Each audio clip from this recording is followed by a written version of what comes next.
Bismillahirrahmanirrahim. Assalamualaikum warahmatullahi wabarakatuh.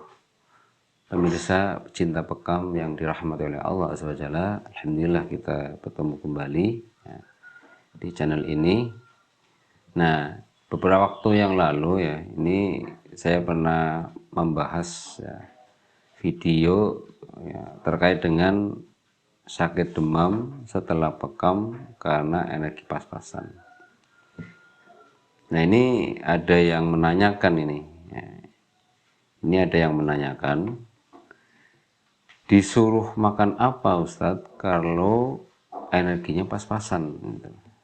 Nah, jadi bahwa kembali kepada alam ya, alam. Bahwa Allah Subhanahu wa taala menciptakan segala isi di dunia ini itu tiada yang sia-sia, intinya begitu.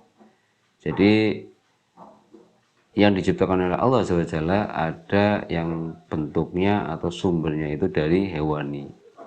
Kemudian ada jenis makanan yang bersumber dari tumbuhan atau nabati.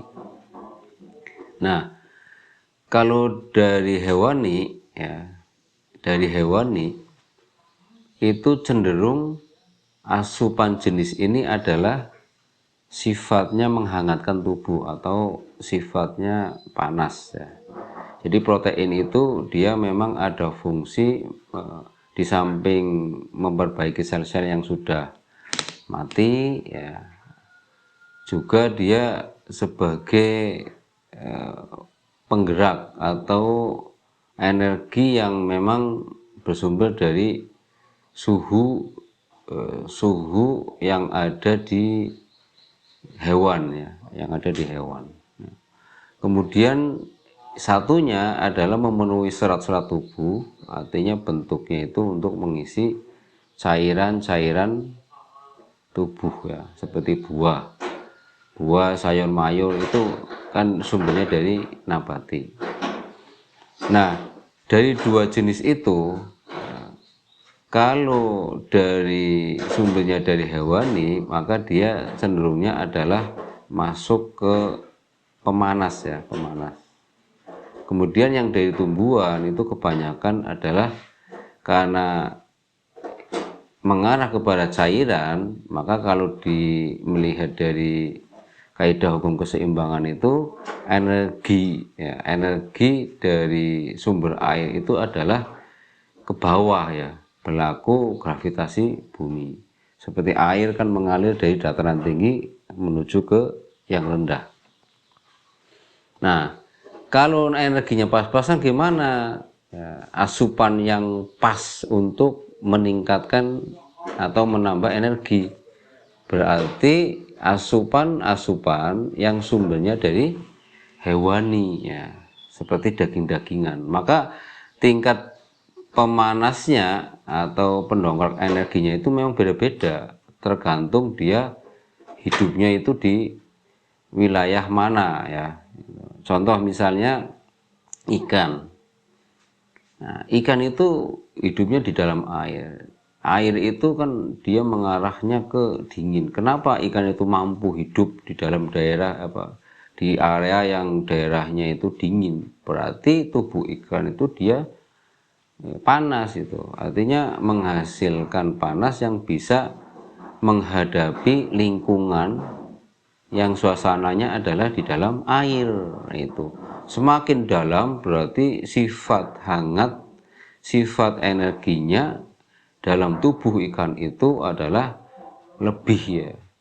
Apalagi ikan yang hidupnya di daerah kutub ya, di bawah es sana itu ada air misalnya, berarti dia sifat panasnya akan lebih dominan. Nah, itu maka dari asupan daging-dagingan ya, maka dia energinya ke atas. Nah, kalau dia misalnya pas-pasan energinya ya, maka untuk meningkatkan energi pada tubuh seorang berarti lebih pendekatannya lebih cenderung diperbanyak ya, sumber makanan atau asupan yang bersumber dari hewani kayak gitu.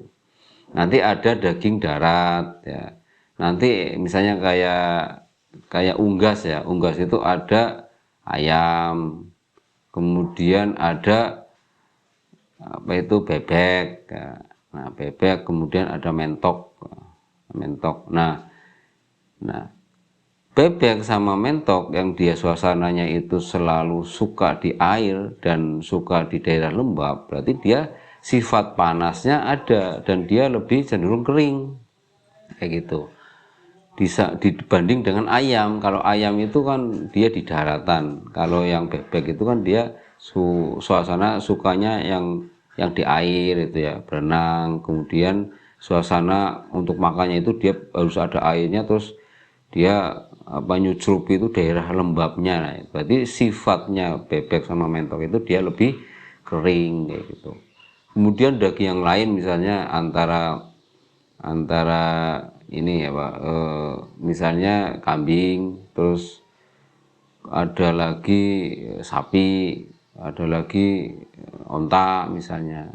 Nah ini juga menentukan kadar hangatnya. Nah itu jadi prinsipnya adalah dengan menggunakan kaidah hukum keseimbangan, ketika energinya pas-pasan maka lebih didominasi asupan yang bersumber dari protein hewani kayak gitu. Kebalikannya kalau dia misalnya energinya terlalu tinggi ya, tinggi dan berlebihan karena di atas normal ya misalnya ya, maka untuk asupan-asupan yang bersumber dari nabati seperti jus ya, jus apalah ya, yang misalnya jus semangka, jus melon, kemudian jus mentimun dan seterusnya, itu kan untuk cairannya lebih dominan, maka energinya ya, dia lebih kuat untuk menurunkan dari sesuatu yang lebih ke atas ya. Nah itu maka pendekatannya harus perbanyak makanan dari nabati, yaitu misalnya air kelapa itu menurunkan energi dia, tepat untuk kasus yang energinya panas berlebih. Nah itu prinsipnya ya. Jadi kalau energinya pas-pasan maka durasi antara buah sayur dengan daging-dagingan maka diperbanyak makanan-makanan yang bersumber dari hewani, yaitu daging-dagingan.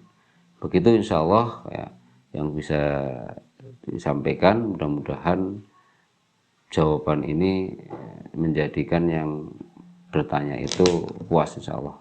Kurang lebihnya mohon maaf. Wallahu a'lam bishawab. Wassalamualaikum warahmatullahi wabarakatuh.